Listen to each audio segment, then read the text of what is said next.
Welcome to Book Club for Movies, everybody, for the week of April 19th. Welcome to Mapril. I look at it ahead of time. I'm Ryan Miller, and Matt Amberg is here. I'm the Mapril Shower. And we are Book Club for Movies. Usually I say on Book Club for Movies, but are we Book Club for Movies? We are Book Club for Movies. Where we watch one movie a week, and we invite you to do the same at the whatever interval place where movies are. Yeah. But then afterwards, podcast at bookclubformovies.com and Facebook and Twitter, where you can join the conversation. And sure, we'll answer. We'll see if we even have a conversation. That could happen too. That's true. Lately, it's like we just don't know because we're throwing so many unknowns into the works with these movies here. And even more lately, we had the bright idea after accidentally talking about Trial of the Chicago 7, and we did one more recently though. Judas it was and the Black Judas Messiah. And the Black Messiah. And then wasn't there one more? No, well, I talked about Nomadland. Oh, that's okay. Yes, and we accidentally basically started going through the Best Picture nominations. It turned out, whether consciously or not. So we said, hey, if we just Minari, we can get all of the clicks. And then I had to go work for real people at a real job thing and messed up that entire schedule. So we blew everything on our catch-up show 2 weeks ago now. Yeah. And we're doing Minari a week late, which means we're probably going to do Mortal Kombat instead of anything else having to do with the Best Picture. Let's try not to spoil what's coming up, guys. Okay, sorry, yes. Jeez. Not to spoil what's coming, but what's coming is Minari, a full-length podcast about Minari. So, Matt, before we do that, you usually construct yourself a synopsis of sorts that you then read to us. Oh, sure, I do. I do construct them. And here, okay, watch. I've constructed yet another one, viewers. I just want to give you credit. I thank you. Minari coming at you an hour and 55 minutes, written and directed by Lee Isaac Chung, starring Stephen Yeun, Now, I honestly, this is one, I looked it up earlier, how to say her name properly, and I feel like I've already forgotten, and her name is spelled one way, but I don't think it's pronounced Yeri Han, I believe. Very possible. I think it's Jerry or something, but I missed it and I don't remember it now. That's fine. No, at the earliest possible moment, let's say that we're going to get many things wrong. Yeah. Well, not okay. Just names. Let's start off with this thing I should have mentioned. Neither of us Korean in any way. That's true. I didn't even think about that actually beforehand. But now that you mention it, I'm looking at my little square as we FaceTime here. Not Korean. No, not Korean. My name is extremely not Korean. I don't have any Korean, which is like even more not Korean, actually, I would say. I am extremely German, kind of Polish looking. Yeah, I look very like, here, you didn't know. Think about the opposite. Like, think about a Korean, think about the opposite. So I'm looking at right here. Yeah. Add some weight, put on some more hair, and then you've got me. Okay. Stephen Yeun, Yeri Han, Alan S. Kim, Noel Cho, Ya Jung Yeon, and Will Patton. Here is your Book Club for Movies synopsis for Minari. A Korean family moves to rural Arkansas to start a farm in the early 1980s. That's truly what the movie is about. Okay, and it's been the best matchup of that voice with a synopsis yet, I think. We built a zoo starring Matt Damon.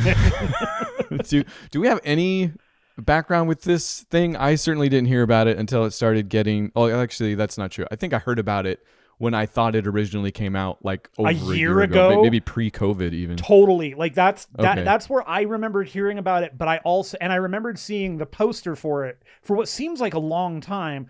Yeah. And truly it came for me. This all came to my attention because of Stephen Yeun. Sure.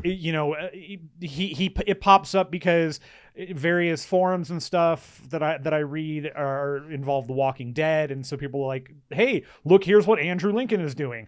Nothing. He's not doing anything. He's been waiting to be Rick Grimes again for movies forever. But what's Stephen Yeun doing? He's been making movies, doing things. Oh, wait, you mean he's making Oscar-nominated films now? Okay, I'm interested.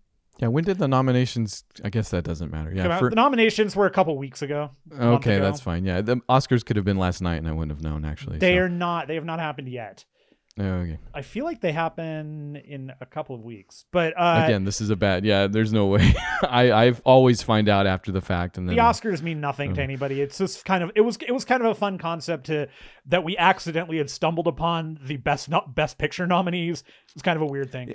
And we don't have to get knee deep into the Oscars again. I feel like we've done it plenty of times. They have their issues. We're very much at peace with the fact that they're advertisements, even though they put eyes on good things. It seems often, So this might be one of those. Yeah. I guess we'll find out. So the only other background information that I actually have is that the character...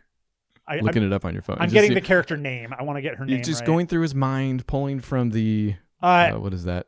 Attic? Yes. My closed locking key. I don't know. Both trying to think of the same stupid term. Mind Palace? Mind Palace. It's near the Wiz Palace. But again, the only other real background I have for this is the woman who plays the grandmother, Sunja.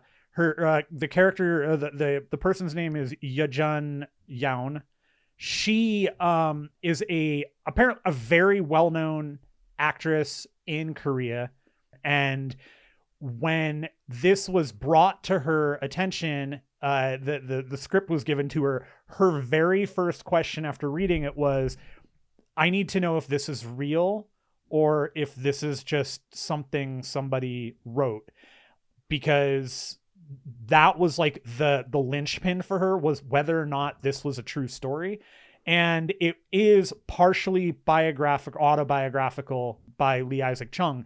He did grow up in a rural area in the 80s as a kid, as a Korean. As a Korean kid. Yes, he was a Korean kid as well. He grew up Korean. He was born Korean. Yeah. As far as I know, he has not renounced his Koreanship. Mm-hmm. But forget linchpin. Actually, to get serious here for a second. Yes, to forget linchpin of why she did the movie. And I'm sorry, I don't have the names as in front of me. Although I do have IMDb, it's very focused on the director at the moment. So this might change, but for now, I will refer to her as the grandma. Yes, and that's her. Forget about that being her linchpin, if this is a true story or not. I think that might be the linchpin of the film, period. Well, I think that's what she read into it too, was if very smart. So just talking about the movie in general here, I think, might as well. I think this story, conceptually, it's what the show is. We've never really talked about a single movie in one show. This is a terrific story in terms of this is a super like slice of life for a culture that I don't know much about. And I always find things like that interesting. The fact that it's a slice of life that has roots in reality makes it that much more interesting. It's not just a theoretical, this is what could have happened maybe in the 80s. This is something that did happen. And one of the things I do want to touch on real fast is that one of the things that typically plagues stories, and I say plague very specifically because I mean it both literally and figuratively in this respect, that plagues stories like this is there is often an undertone somewhere of racial animosity, of cultural animosity, of racism because this is taking place in America. You've got immigrants coming to America in the 80s. There was an expectation like, okay, when are we going to hit and find the racist people from Arkansas? Coming to rural America. Rural Kansas, right? Arkansas. Arkansas. Sorry, but yes, I was getting there. Close. They mentioned Kansas does come up in the story, but I loved that this story didn't have that. There were no undertones about that. This was focused on a Korean family, their children growing up there, but it's kind of, again, it's a small slice of life.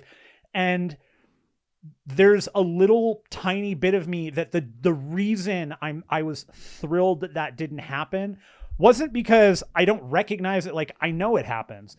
but it's not everybody's experience all the time, and not every story is about that. And as a very white American man, that is what I do see in a lot of movies, because that's what that's a story that immigrants, people of color, different people of different cultures do tell, because it's an important part of who they are and the world we live in. And so it's nice to sometimes be reminded that even in the parts of the country where that is, I mean, Arkansas does legitimately have some of the most racist areas in the country. That's like, I mean, it's pretty ugly too, with where how bad it can be in lots of these places. But to have a story take place in a place where that's the expectation going into it, and to find that while that experience may have occurred, that's not the experience of this story. I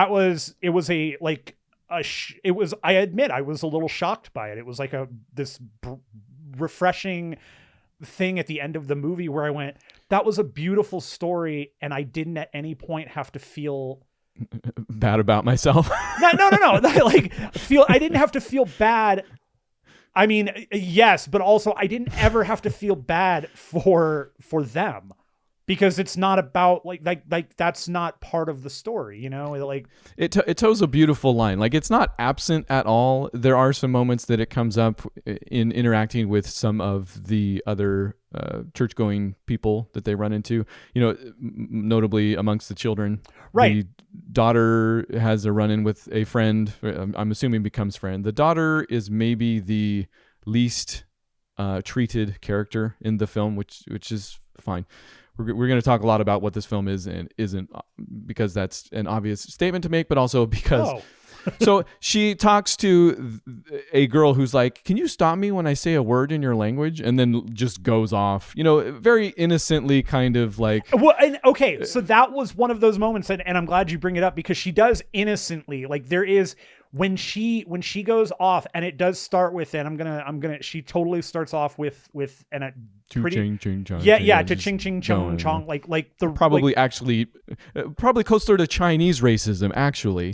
But you know, but then I mean, this does speak to the whole like, don't they all look the same? Because the son, his friend asks why he has such a flat face or something like that. So that's about the most we get. But in both of those cases, the resolution to that situation though is that the kids, neither the white kid nor the main Korean children, they're not recognizing it as you're being offensive or you're trying to goad me or you're making fun of me. Neither of them recognize that. When the little girl is being talked to, or the younger, I shouldn't even say little girl because she's like 10, maybe a little older.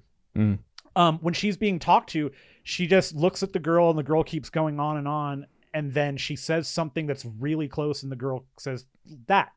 And then they're like friends. She's like, that's amazing. And the boy is kind of the same way. He's like, I forget, they go on to something. He's like, that's cool. And then that's kind of the end of it. Like it doesn't balloon out. It doesn't become the movie. And again, because that's not this movie. And then we delightfully see David spending the night at that boy's house. Yeah. And we actually we get another thing where we find out that the white kid's father is totally he's not around. He's an alcoholic. Probably. He's definitely not got his stuff together, but it's just a different family dynamic there. They obviously make strides in the other direction. They make conscious decisions for it to not be that movie, because very early, did you mention the Stephen Yeun is a farmer, or he's trying to start his own farm? He's trying to start his own farm. That's the entire plot, is that he's not a farmer necessarily, but they've moved to Arkansas because the general idea is he wants to start a farm to farm specifically Korean vegetables, because there is a large influx of Korean people coming into the country, and he feels that there is a dearth of Korean fresh Korean food. But he also speaks about it as his dream. Right. Something that he must succeed at. He's attached a lot of himself to this idea. But very early on, he buys a tractor from a dude who then comes on to work for him, basically. The great Will Patton. Yes, who you might not recognize for a hot second, but then I think eventually will. But yes, very zitted up, that man. Yeah. But looks great, does a great job in the movie, but is a Korean War veteran. Right. Very early on, you think you know where this is going when that happens, but no, they become pretty great friends. And he is portrayed as a little weird, religiously and otherwise. But the racism is not the thing in this movie, and not that it doesn't exist, or surely could have been in that very same area, not far away. It's not this movie, and no. I haven't seen any criticism for that necessarily, and I wouldn't criticize it myself. No, and please understand, I'm not criticizing. I'm merely stating in a extremely long-winded manner something that you've eloquently put as that's not this movie, which is what I should have just said. I have once again failed, and an hour is up. Thank you very much. Go watch The Wrong Missy, and we'll all be better for it. Oh boy, is that we to the rest of the show already? Minari, good. The Wrong Missy exists. Not bad. Okay, I will get right to the heart of this actually, because I didn't take a lot of notes, and by the end of it, I watched this halfway with my daughter, who halfway through I asked, because we took a break, and I was like, "So what do you think so far?" She's like, I don't know, because nothing's happened yet. Right. Like, I'm like, do you like the movie? She's like, well, nothing's happened for me to like the movie yet, still. Right. Yeah. This is not a movie that kids are necessarily going to gravitate towards. Not necessarily, but obviously I wanted to show it to her for that reason, so that she could garner different reasons for liking a movie. And I love that. I do love that. I think that's terrific. And she wasn't bored. Like, she wasn't not watching it. Sometimes I'll have to get her attention on track or something. I didn't have to do any of that. But my wife, when this thing ended, turned to me and said, I think I have the quote here. Do you? I understand nothing. Or I understood nothing, maybe? I don't know. In the moment, I took that to mean, I think what I was also feeling similarly was that it is very allegorical on its surface, I think, for sure, this movie. And I don't think I have the tools to parse most of it with just one viewing. So I will tell you, I also had an experience at the end of that movie. Okay. So really, the end of the movie, my eyes were watery. Wasn't full on crying or anything, but I definitely had my eyes welled up. Sure. So Beth also had a quote. We were just kind of quiet for a minute. The credits started rolling and everything. We were just kind of quiet, and she just put her hand on my hand and said, "I love you." And boy, yours is way better. And I said, "I don't know what I think about that movie." That was my response, to which she said, "I'm glad you love me too." But I kind of walked away. No, that's not what I said. No. Yeah. Listen. Wait. Do we need to go to the hospital? Are you having a hearing thing? Did you have a stroke? Did you check this out? See, it's working. But I also, the grandma has a stroke in the movie. By the way, I had a stroke joke. I'm a stroke joke. It's a one stroke joke. Stroke of genius, rather. This all sounds like something Phil Dunphy would say. Very Modern Family-esque. Anyways, I totally had a similar situation as you did, though. Like I sat there and I immediately was like, I know how I feel about it, but I don't know how to parse it all. Right. Like the message, maybe the grand statement of sorts, and which you kind of look for when you watch a movie. Or I guess I do. No, yeah, it's one of those things that you and I and there are plenty of times where for all the viewers out there are plenty of times when you can hear one of the two of us or both of us kind of have a light bulb happen on this show where honestly, yeah, that's it happens, and I tried to plan for it almost. It's and it's there are so many times when you have a read on something and I have a different read on it, and we talk about it, and then we realize, oh, we're both wrong. This is a movie where I think the things that I can speak to about it that I think are they're at the forefront. They're not hidden. it's not necessarily the underlying message, but there is so much here that comes to communication between family, all family, not like husband and wife, grandparents and children, grandparents and in-laws. Communication is a huge aspect of this. And one of the consistencies throughout from the very beginning of this movie is that Jacob and Monica, Stephen Yeun and Yeri Han, the two parents in this situation, the mother and father at least, they are bickering and at some points outright fighting throughout the movie. Big yelling fight early on in the film, actually, first act for sure. Right. And it's something that David and Anna, their kids, played by Alan Kim and Noel Cho, they are, because they're not living in a farmhouse, they're living in a raised mobile home. Yeah, thing looking at. On the farmland itself. They hear everything. They hear all of it, and we're treated to a number of times when they're eavesdropping, basically. And I think communication is a key component of this movie. It's in all of it. It's Jacob throughout the film. It makes it very clear that this farm is paramount to him. Like, that's the thing he's been building his life to, and he loves his family. But this is like the pinnacle of everything that he's been planning, that he wants to do. Where Monica, she's unhappy day one, minute one. The moment she sees the mobile home, she is nonplussed, and she's constantly talking about going back to California. Like, throughout the movie, she's like, I want to. Can we go? Can we be done? How do we say this is the end? Especially as things get worse. Spoiler. They get a little worse before they get better. Yeah. Well, and I mean, that's the thing, right? Is like when things like that do happen in life, communication is the key that keeps you going. It's the thing that keeps people together. It's the thing that helps you get through it, is talking with your partner and your family and your loved ones.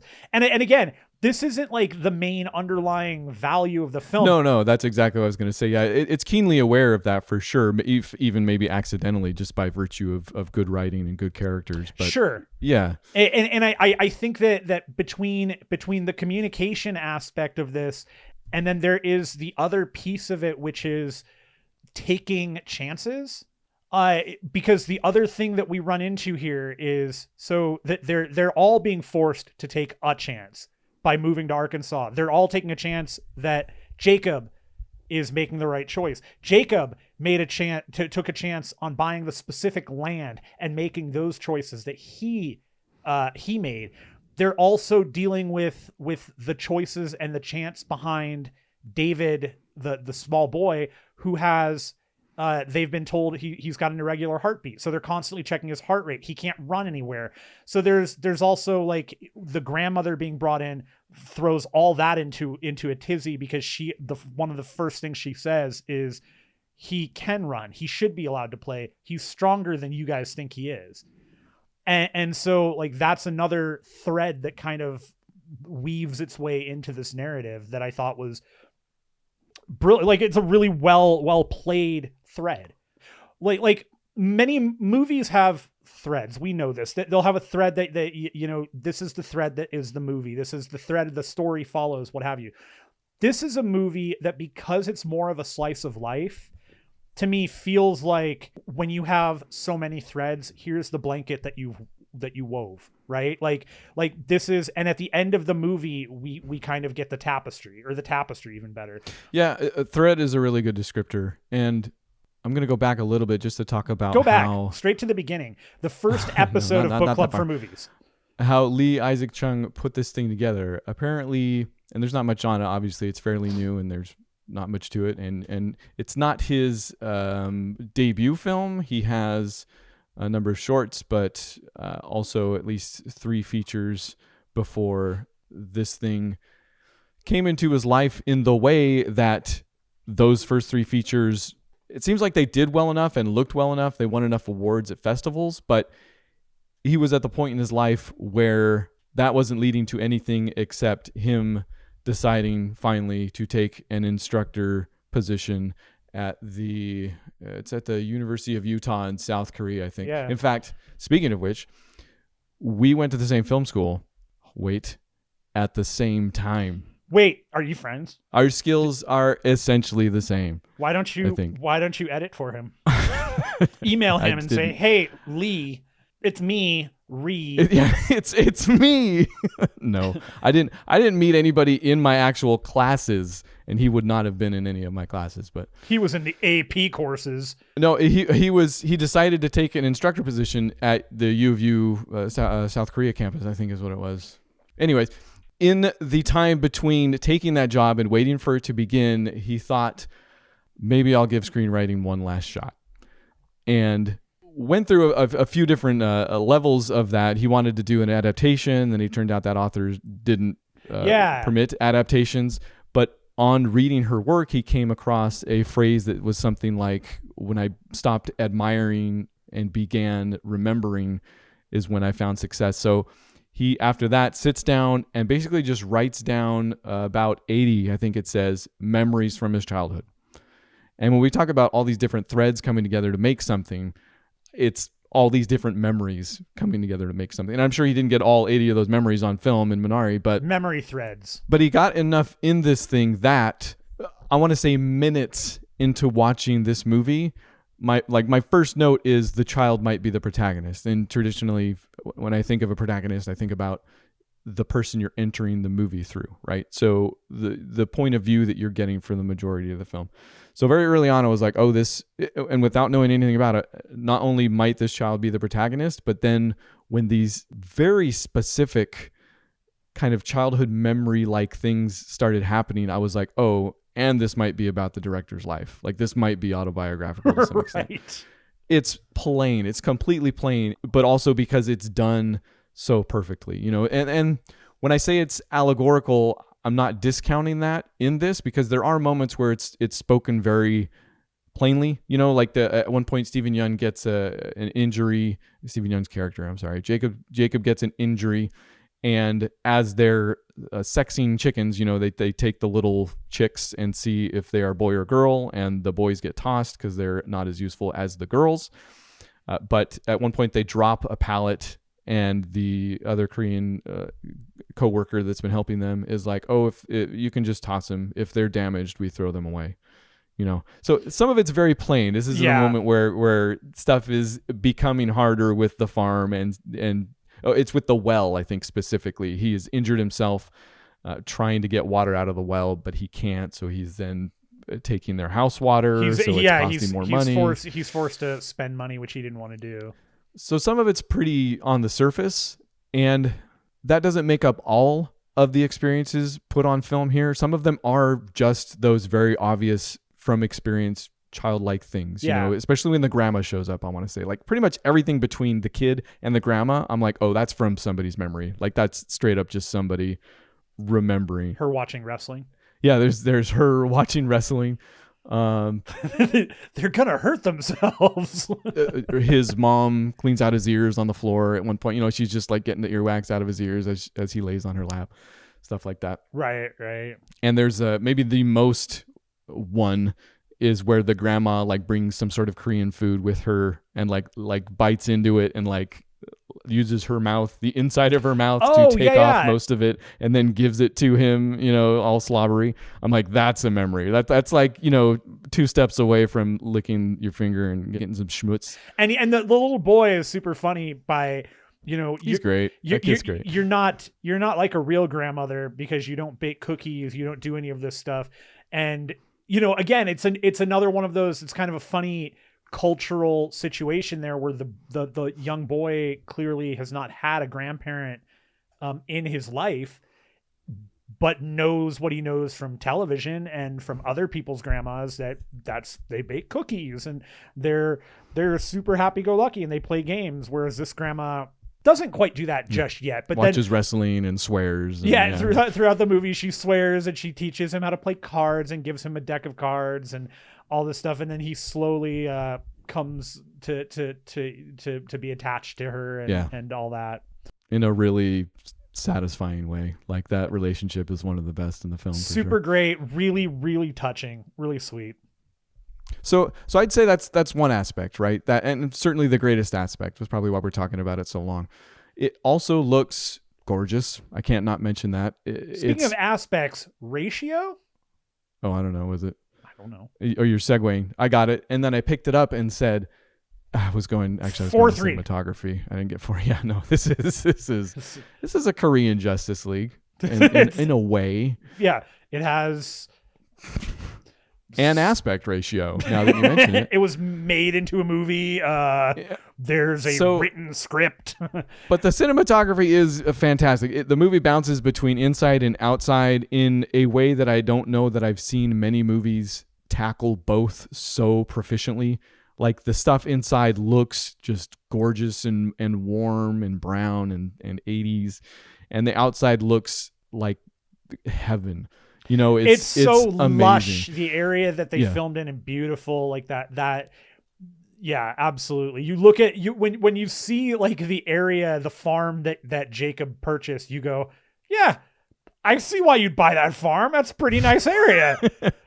Looks pretty good. I'm attracted to that farm. I would. No, I get it. I'm gonna go plant me some seed. No, it was right there for you. There it is. I was trying to think of any vegetable and I couldn't come up with anything. I was gonna say then bok choy and I couldn't remember. Banana? Bok choy? Oh, that would have been better. You're right. Good job. So the segues don't get any easier, it seems. Well, okay. So something that we have talked about, knowing where this movie is sitting right now in terms of best actor, best supporting actor for The Grandmother. So let's talk about performances real quick. Oh, yeah. I think we've mentioned the little boy David, who for his age, Alan Kim was great. I mean, that kid was terrific. Didn't feel like a kid being wrangled on a set. Noelle Cho, like you said at the beginning, probably has the least to do in terms of the family. But what she does is fine. She works great. Stephen Yeun and Yeri Han, the Jacob and Monica. Now, I think I absolutely 100% see why Stephen Yeun was given an Oscar nom for this. Yeah. Like my second note after the child might be the protagonist is, boy, The Walking Dead really slept on Stephen Yeun, didn't they? Serious. Like, I mean, as much as you might like him in that show, like he had a lot more in him. He had a lot more in him, and I can't. After I've seen him in a number of things since. The ones that stand out are both off weird movies. One is Mayhem, where he actually is the star, and the other is Sorry to Bother You, and he's got more of a bit part in that, but he's still like he's a standout. He's fantastic. Yeah. But Monica No Slouch also, that character. Yeah, Yeri fully Han, embodied. She was great, but absolutely zero question for me. Yejung Yaun, who plays Sunja, the grandmother, like outstanding. She was Yejung gone and nailed it. She nice, probably racist, but she was. This was a movie where every performance mattered, and to have a film that is so overall very small and very, very focused on 5 people or 4 people. 3 people? Or 3 people, depending on where you want to go. 2 people. But 5 people maximum.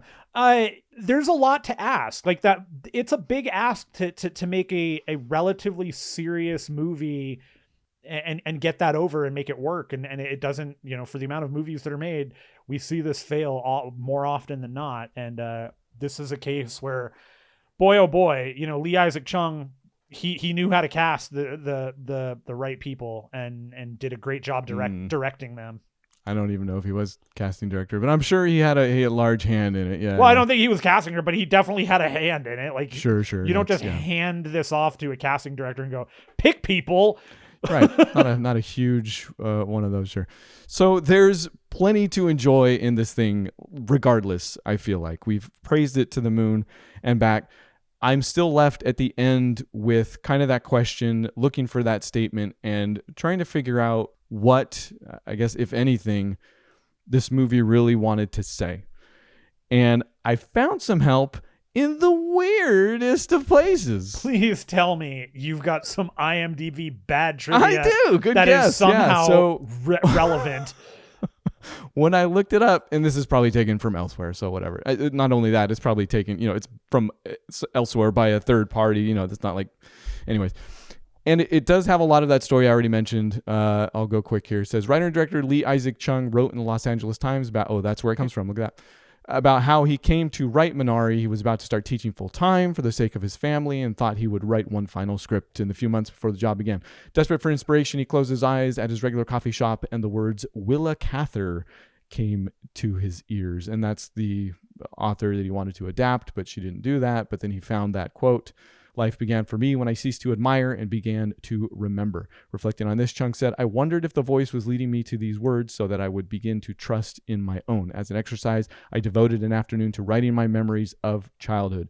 I remembered our family's arrival at a single wide trailer on an Ozark meadow and my mother's shock at learning that this would be our new home. I recalled the smell of freshly plowed soil and the way the color of it pleased my father. I remembered the creek where I threw rocks at snakes while my grandmother planted a Korean vegetable that grew without effort. That Korean vegetable is Minari. And after reading that, number one, all of those show up in the movie. Every one obviously. of them. Yep. Also, Minari isn't even what I would call the biggest one of those. Like, it certainly has an attachment to him and his grandmother and their relationship. And the final shot, spoiler, I'm actually more reluctant to spoil this than any movie we've done, it seems. But Minari comes into it, I want to say, not even centrally, or in my opinion at least. And I think it was at that point that I understood that as kind of an autobiographical or semi-autobiographical movie, something that came from all these different memories, childhood memories, that there might not necessarily be some grand statement. People's lives don't often have a grand statement like this. And True. This movie is certainly more concerned with being a beautiful representation of all these memories rather than making that big statement. And you just like, and now I feel stupid, but you just caused a spark to there's the light bulb. Yeah, you caused a light bulb here, and now I'm curious what you think about this. Okay. So when the grandmother arrives, she brings a very small amount of stuff from South Korea. One of the things being a handful of seeds of Minari seeds, right, that she and David, the little boy, go off into the woods, and there's a creek by their house, a Russian creek, not a Russian creek, but a small creek, I should say. Close enough. And she notes that the creek and the creek bed right next to it is a really good spot for the Minari to be planted, because Minari is a very strong, hardy plant that grows really anywhere. Yeah, without effort, like you said. Right. And at the end of the movie, the spoiler here. So here's your spoiler. I'm giving you enough of a break here on this, because I don't think you did spoil it directly. Just a big old break. Yeah, I don't know that we technically have just yet, and it seems like a weird thing to say about this movie. Again, I'm just adding more time here now. Yes, but for some reason, I feel like spoilers are sensitive. So at the end of the movie, just the final sequence, actually, even more than anything, because even the lead up, it breaks it a little bit. I want you to watch it, honestly. Nobody knew really about the Minari. She doesn't tell anybody other than David. It's not really brought up again. And at the end of the movie, Jacob and David go to where the Minari is planted, and he notes that Grandma picked a really good spot. Look how beautiful and this looks delicious, and starts trimming the Minari and starts cutting it, because they're going to use that as their Korean vegetable to sell at this point. And the title of the movie being Minari, the statements around Minari itself and the growth and all that, it clearly, and I just feel so stupid now, it clearly represents not only that family, but Korean immigrants, probably immigrants in general, right? Like, taking root. Is there some roots involved? It's here? Not just that. It's the phrasing around it. It's the, this is a good spot. So I think that the Minari is representative of, in a way, of immigrants and all that, and it doesn't take effort to make anywhere your home. It takes effort to grow your home and to grow your neighborhood, to grow all that stuff. But it doesn't take effort to say, this is my home now. This is where we are. This is who we are. This is what we do. Like, you can do that anytime. It's the other things around it. And I don't know. There's something there. I'm teetering on a thought. I don't know what it is. I wouldn't invalidate that read at all. Like, obviously that's totally cool.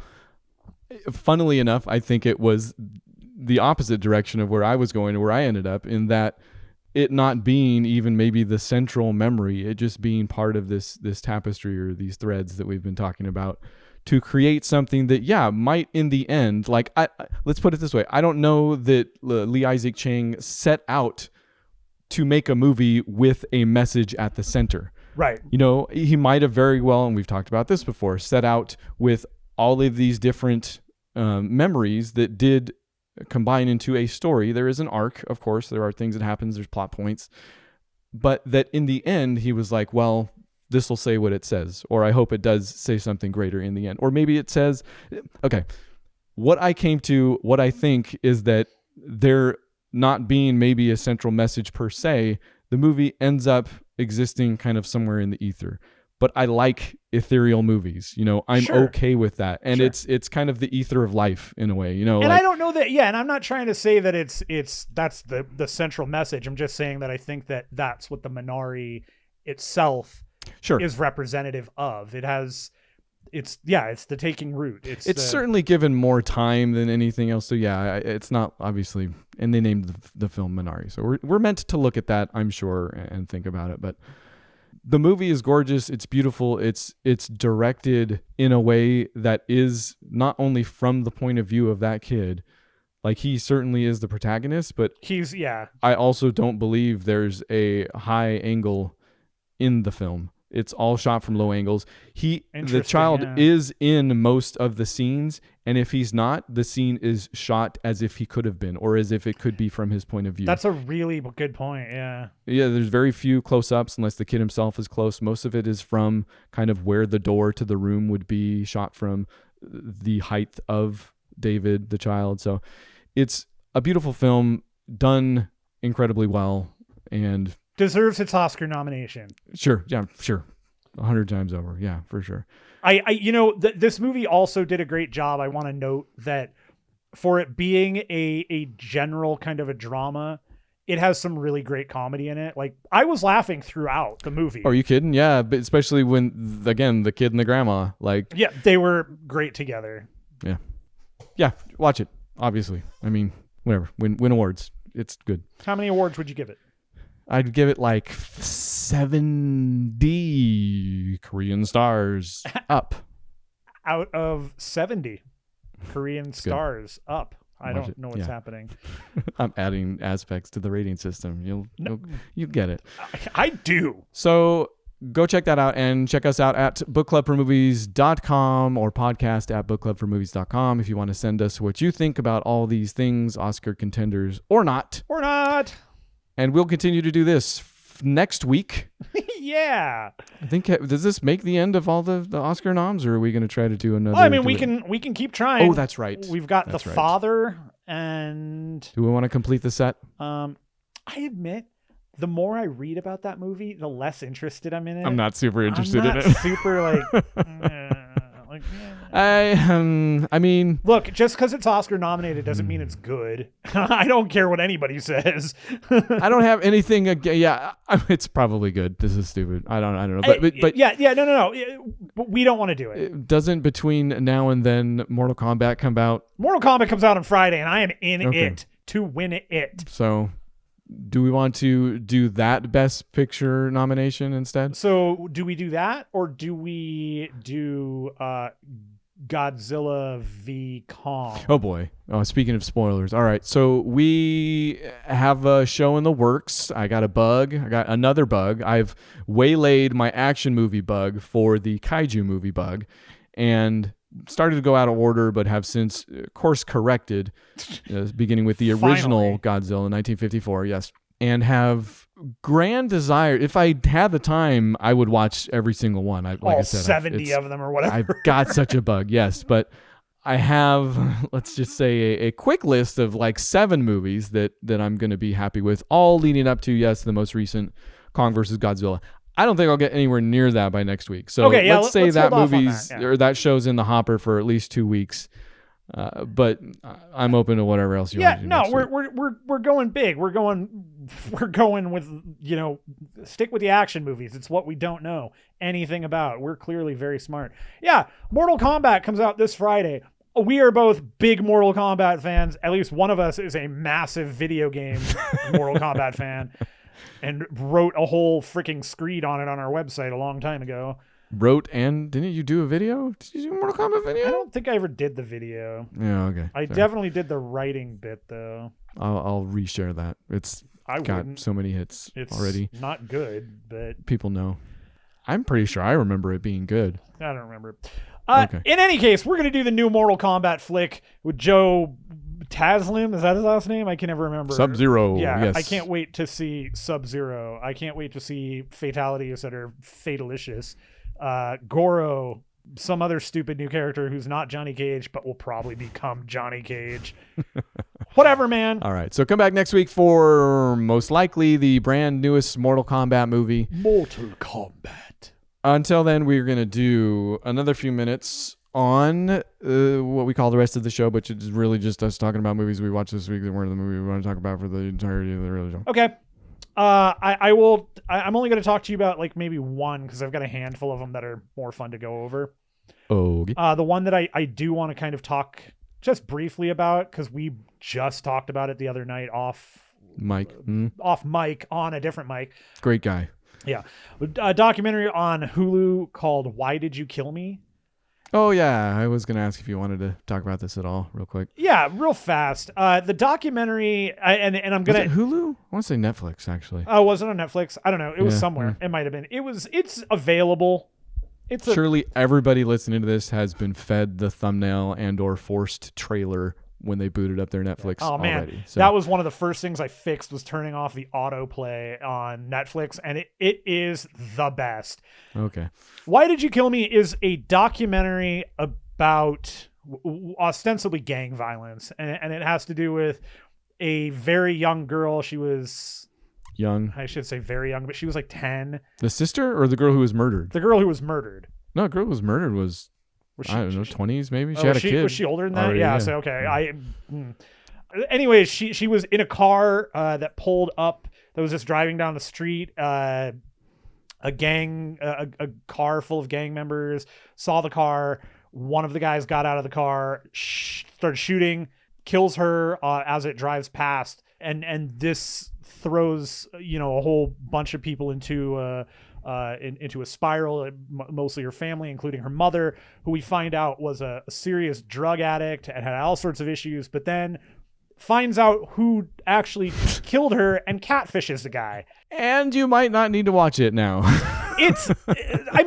Number one, you don't need to watch this if you ever use the internet, right? Like you can look her name up. There's all the information. It's wikied. It's all there. This is a little more detail. You get more detail and information from people that were in the gang. You get some video from the interrogations, and you get some in-depth stuff from the mother in particular about how she kind of went off the deep end more so than she already was. And it's an interesting documentary, but it's interesting. But the unfortunate reality to this documentary for me was that the most interesting part wasn't the gang violence. It wasn't the girl who was shot. It was actually the mother who went off the deep end, who was a raging drug addict, catfishing guys, and then setting up a plan to murder them. Like she was going to she tried to draw them out into a spot in the desert and was going to shoot them. That was the unfortunate part of that is that story, the way it's even presented is like you're presented with one of the brothers that was in the gang that was in the car, and that he's super stone-faced about the whole thing. Doesn't really have it. He doesn't show any emotion throughout it. He doesn't show any remorse. He's just kind of, I wish we hadn't done it. I didn't get anything from him other than I want to have a family someday. I want to have kids. I think it was very slight, and certainly I think the doc was, wanted to raise questions or whatever. But yeah, he's just a very I got the feeling he was a very stone-faced person, So probably. But honestly, I think we've probably given this more time than we needed to. It's entertaining enough. I watched it while I was working out. It's one of those kind of things. It's an Umbrella Academy substitute at this point. But if you want maybe 2 reasons to stay away or watch it, I don't know. I was turned off fairly immediately because with a lot of true crime stuff, there's a line that can be crossed over to entertainment and sensationalism, and it's not the 80s or 90s anymore, right? To tell this story in a way that's like, but you'll never guess what happened next is completely offensive to me. It was so seriously that this movie felt like a modern day Unsolved Mysteries with how like that where it was where you're just kind of waiting for Robert Stack to show up. Well, it feels like the literal modern day Unsolved Mysteries. That's what I'm saying. Come back for TVVB, but no, I would say it was worse even at the beginning. Maybe they wanted to just attention grab. I don't know. There were some lines crossed, I think, at the beginning where I was like, oh man, if this isn't going to be like reverent of life in some way, I'm out. I don't think it was. I think they dropped that fairly quickly. And then there was a moment, and I mentioned this to you when we were talking about it off mic, but where I thought the movie was going to take a turn because it is called Why Did You Kill Me? Because that is what she says to the guy that she's catfishing on social media.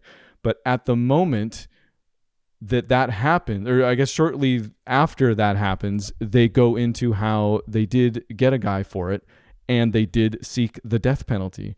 So for a hot second, I was like, oh shoot, are they going to like flip-a-roo? Like, why did you kill me? Like is really asking, why did you, are we going to say something about the death penalty here? Like why did you kill me? The guy who got executed for killing somebody else. But very quickly, in almost a bait and switch way, I would say, because they go to all the family members of the guy who was convicted and they talk about how they were like, do you want to be there for the execution and stuff like that?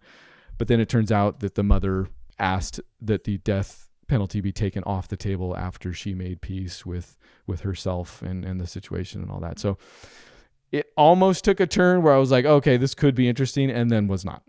It's very standard. It's very fine. You, again, turn on your auto trailers and you'll get the picture and you'll know if you want to watch it or not. I would say if you're going to watch a documentary, watch The Last Blockbuster, also on Netflix. Okay. All right. Made by the guy who made the ska documentary we talked about not too long ago, which I really loved. Yeah. So, this is looking forward to it. The Last Blockbuster really, really spoke to me because I did work for Blockbuster for many years. Fantastic. It was a huge part of my life. I have lots of memories from working there, which fine. And do you have any cool insights? Like, should we save this for a longer actual conversation when I watch it? Probably not. I mean, there were like the stores were, and the movie kind of actually solidifies that almost a little bit more for me personally. That the stores were, while everything was owned by, Viacom or whoever at the time owned Blockbuster, Wayne Huizenga, before it went under all the way. I don't remember. Really? That's the guy's name. Huizenga. There was a level of autonomy that the stores all had. So like one of the things that our store didn't have until it was brought up by me and one other guy was we never had the employee picks section. That wasn't something that Blockbuster ever wanted to do. They didn't care about it. It wasn't until like 2 years after we did it that Blockbuster mandated it across everybody. And really? And we didn't turn it into Blockbuster and be like, hey guys, look at what we did. You're the founder of the employee pick section? That's right. For Blockbuster. That's right. I'm among royalty. But there were it's some pretty funny, there's some pretty funny stuff in there. Just kind of remembering about Blockbuster. But I think the most interesting part about that documentary is that it addresses a misconception about how Blockbuster died. And it's a misconception I had and didn't know until I watched this documentary that I was totally wrong, and that it was not, in fact, Netflix just existing that killed Blockbuster. Which makes perfect sense. Yeah, I don't even know if I ever believed that, considering how long I was on the Netflix DVD plan. So they that's not gonna kill Blockbuster. It's the same exact thing. They talk about all. In fact, wait. I'm remembering. I was on the Blockbuster DVD plan for a while. Actually, they talk about that. They talk about that whole thing, and the one little bit that I'll tease you with that I never knew.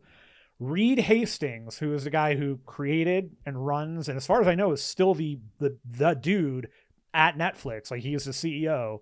Right after Netflix launched, they went to Blockbuster and said, "Hey, we'd like to sell our, we've got X amount of subscribers. We'd like to sell to you. We want to sell Netflix to you."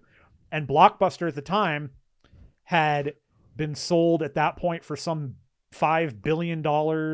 They were really only the game in town. Everybody remembers Hollywood Video.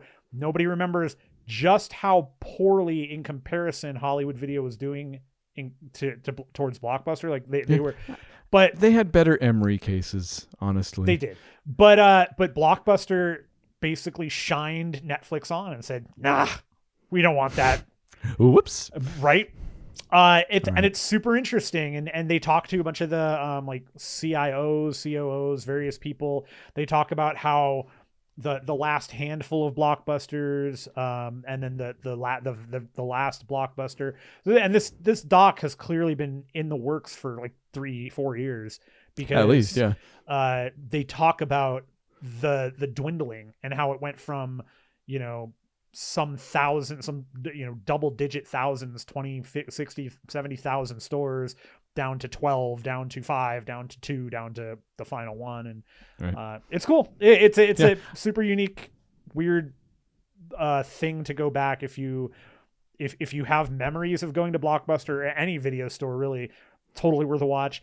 If you've never had the opportunity or never got to experience that, I still think it's worth a watch, because for people like me anyways, I miss that. Like, I totally miss going into the video store and puttering around and finding the movie that's speaking to me. And frankly, it is not at all remotely the same doing it on your couch and doing it, flipping through Netflix and then going, okay, well, Netflix doesn't have anything. I'm going to go to Hulu now. Now I'm going to go to this and this. It's not the same thing. There's something to the tactile nature of a video, along with the fact that there's a finite selection in the store you're in. And it's kind of I don't want to go home empty handed. So I might have to grab something I don't know about yet, or I'm going to find something that I've only ever heard good things about, or whatever. There's something to it that will, likely never be recreated, because that kind of tactile function people don't really go for. I mean, you've got Redbox now, kind of. Do you? I mean, I don't. I've never used it, but But you can just touch the box, so it doesn't.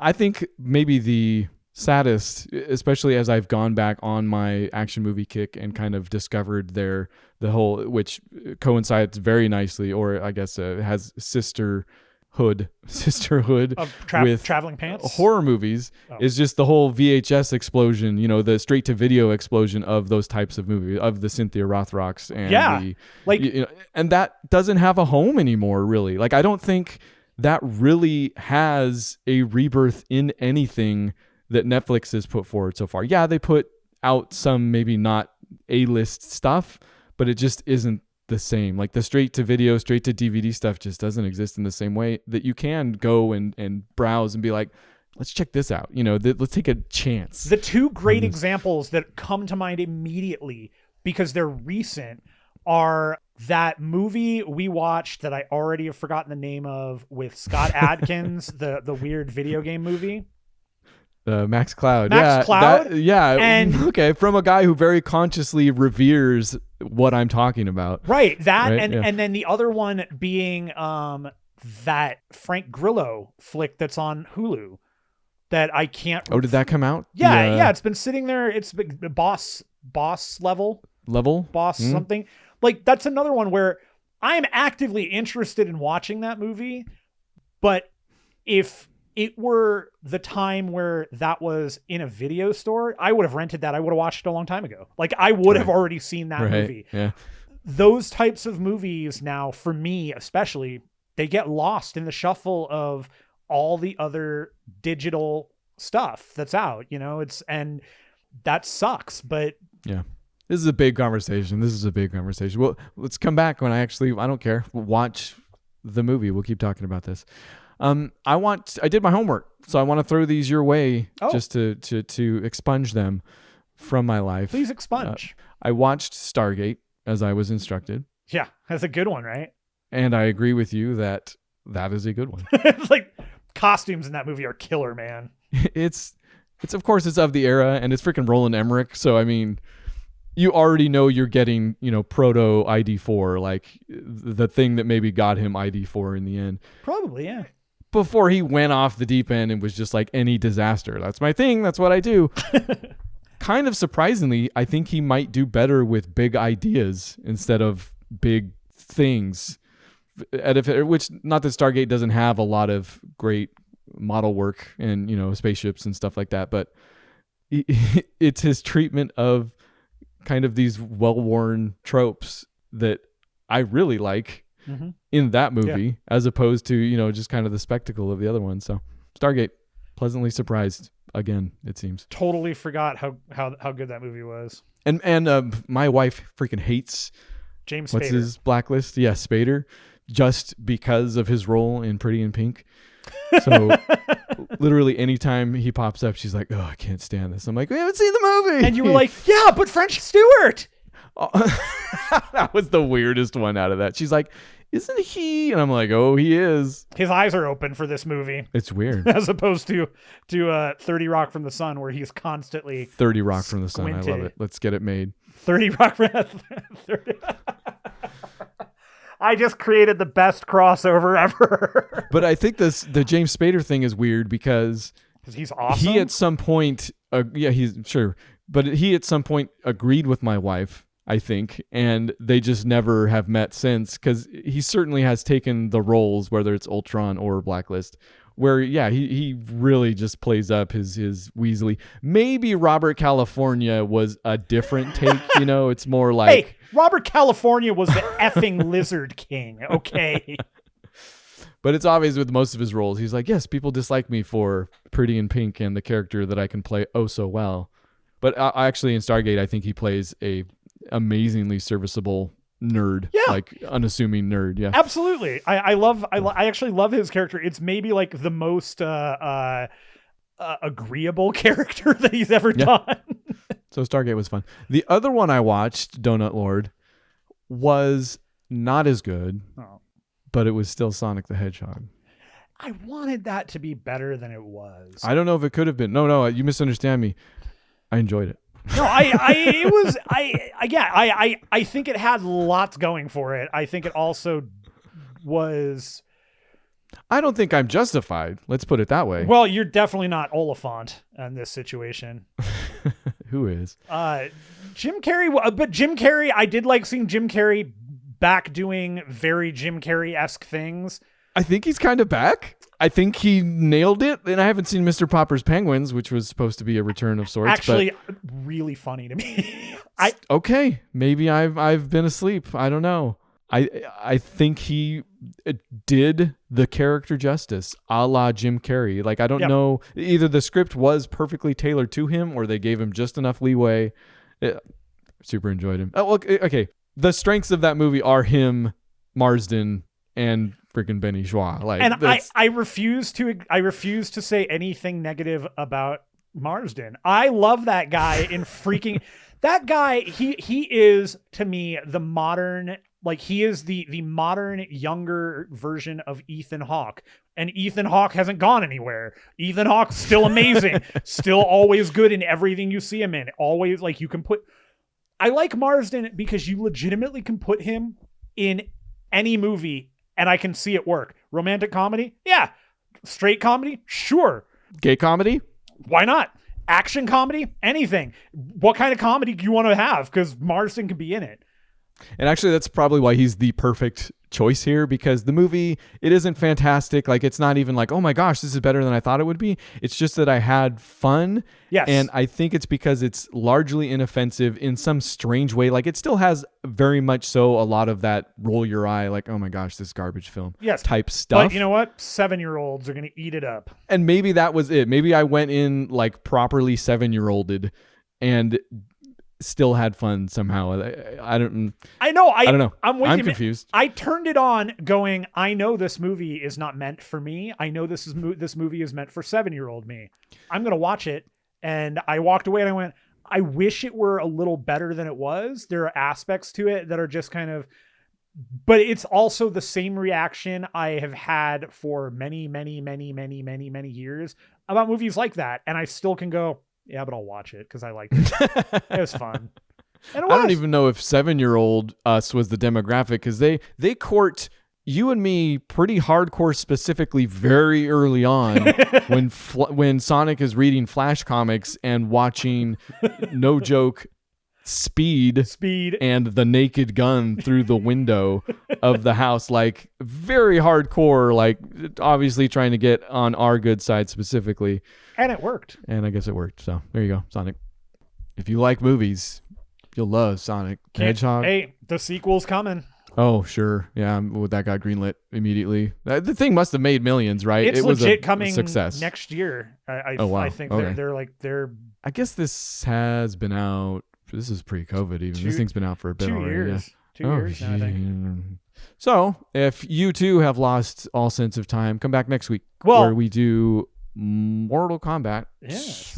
I was going to say, just don't forget that movie got delayed and for at least a little while because people lost their minds and said, hey, it worked. Whatever they did, it looks great. Better. Like, I had no problems with Sonic, how he looked. In fact, the CGI overall, pretty gorgeous. Yeah, not bad. I'm glad that they released the Snyder cut of Sonic the Hedgehog. That's all I can say. Absolutely. Yes.